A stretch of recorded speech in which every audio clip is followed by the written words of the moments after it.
Hi, in an effort to contribute something to the interwebs as a form of thank you for people's information that has helped me accomplish things, I thought I would try to submit something I learned and maybe it's useful for somebody somewhere. That's the Caterpillar part number there, 2317928. Essentially a glorified relay. Caterpillar wants $385 for this thing, and it basically sends 12 volts to the engine shutoff solenoid on a diesel engine. The solenoid was not firing. The solenoid, if you give it 12 volts, if it fires, then you know it's not the solenoid. It's either some wiring or this thing or some other problem. So I thought, if this thing is dead, I'll tear it apart and see what's inside it. So when you remove this from under the seat, behind the fuse box and behind the service meter, it's mounted to the side of the seat like this. Oh, by the way, there's that sticker there.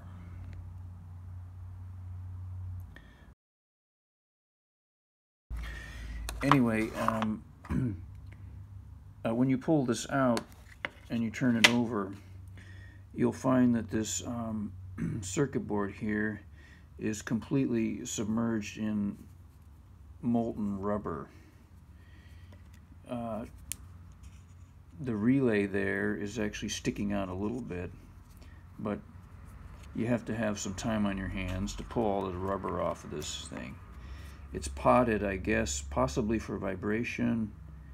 On the other hand, it has that look of proprietary, we're going to hide it from you nonsense going on.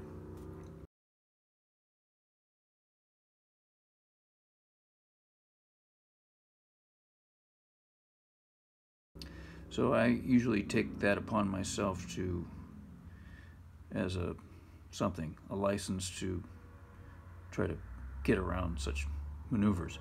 So I pulled all the rubber out of here, and of course I didn't know what was in here or how this was mounted, so I actually sawed off the top, which you don't need to do if you can pull the rubber out of here and discover that there's a screw there and there's a screw there holding the circuit board in.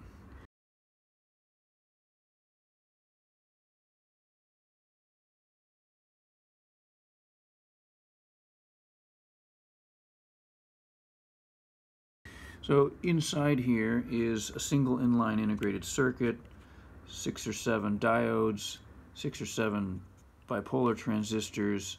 I initially measured the diodes and the transistors just to see if they were shorted and burned up. Then I had to look up the parts. Luckily, the rubber doesn't destroy the part numbers. Here are the components that were inside the thing.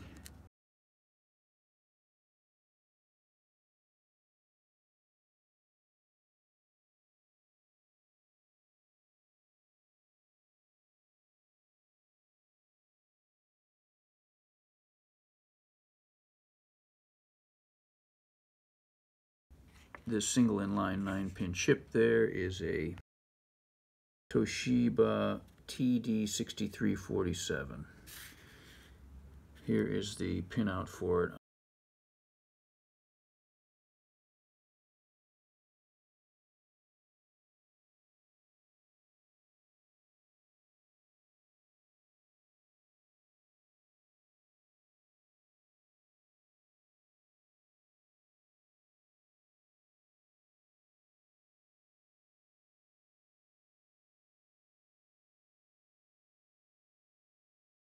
Anyway, you can check to see if 12 volts is spitting out pretty easily. So in this case, it turned out that it was just this relay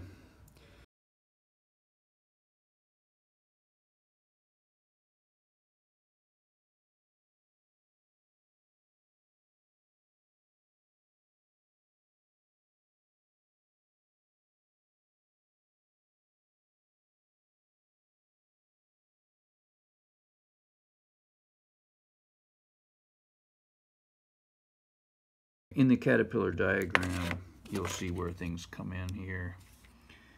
Pin 1 is 12 volts, pin 2 is ground, pin 3 is the output of the device, pin 4 is the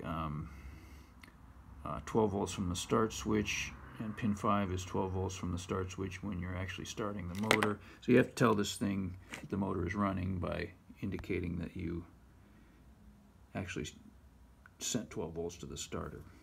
What was happening with this relay was that the contacts inside here, it was in fact firing, and it was sending 12 volts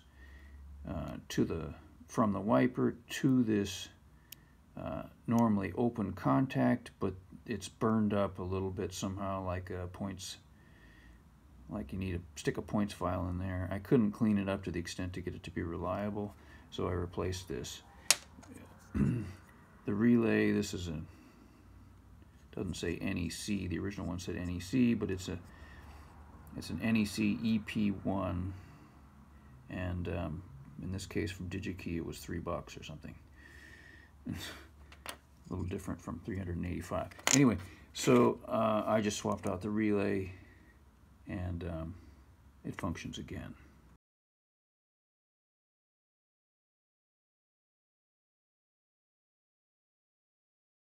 The way this thing works is that on that pink wire you got battery, on the black wire you got ground. The output of this device that goes to the fuel shutoff solenoid on the engine. This is from a Cat 304.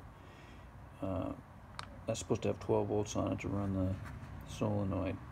Then there's two triggers that come from the start switch, so when you turn the start on you get 12 volts on that yellow wire. When you actually fire the starter you get 12 volts on the other wire, which is white I think back there. Anyway, this is the kludge.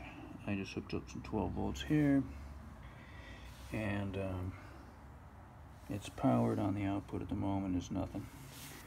So to imitate the start switch on, starting the motor,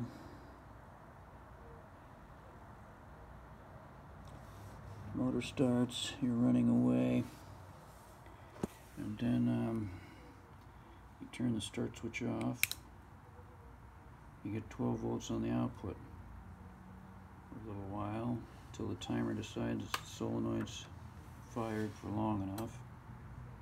There you have it. So if you want to spend an afternoon picking rubber and poking around with a voltmeter to see what's happening with your thing, if it doesn't seem to work, then here's a way to do it. So thank you for the information that I needed, whatever it was, and hopefully this will be useful to you.